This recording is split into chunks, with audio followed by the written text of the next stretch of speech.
125 علوم پر حاوی شخصیت کا نام احمد رضا ہے، 1000 کتابوں کی تصنیف کرنے والی شخصیت کا نام احمد رضا ہے۔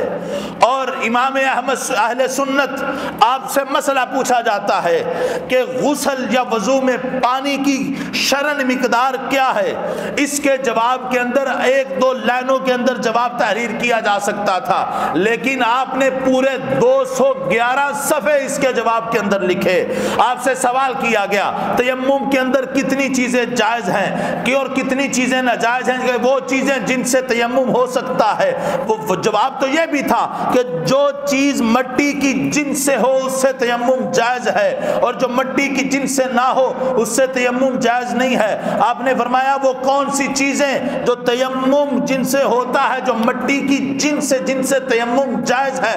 فرمایا وہ 311 چیزیں ہیں، 181 چیزوں سے جائز ہے، اور 74 چیزیں فقہا نے لکھی ہیں، باقی 107 اس فقیر احمد رضا کی تحقیق ہے۔ فرمایا 130 چیزوں کے ساتھ تیمم ناجائز ہے، فرمایا ان میں 98 چیزیں فقہا نے لکھی ہیں، باقی 72 چیزیں اس فقیر احمد رضا کی تحقیق ہے۔ اور اس تیمم کے جواب کے اندر آپ نے 750 صفحے لکھ دیے کہ کن چیزوں سے تیمم جائز، کن سے ناجائز۔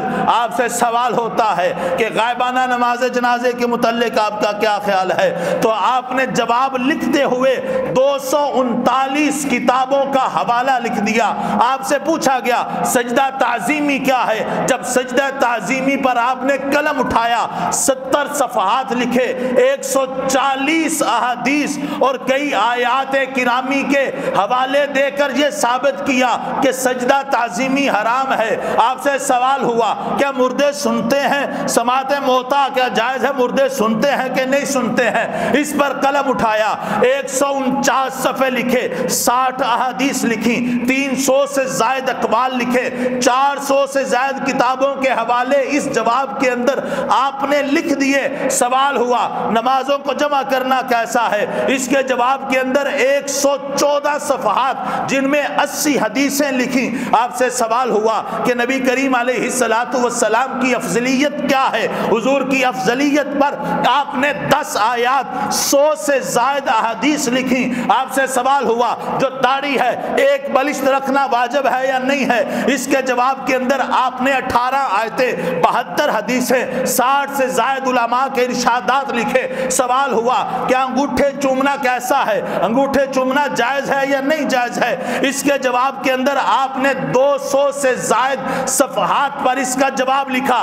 آپ کے جو فتاوی جات جس کا نام ہے فتاوی رضویہ، یہ 30 جلدوں پر مشتمل فتاوی ہے، اس کے اندر 21,970 صفحات ہیں، اور اس کے اندر جو سوالات کیے گئے ہیں 6,847 سوالات ہیں، اور جن میں 206 سے زائد اس فتاوی جات کے اندر رسالے ہیں۔ وہ فتاوی عالمگیری جو 500 علماء نے اکٹھا بیٹھ کر لکھا تھا، وہ 500 علماء کا فتاوی ایک طرف، احمد رضا کا فتاوی رضویہ ایک طرف۔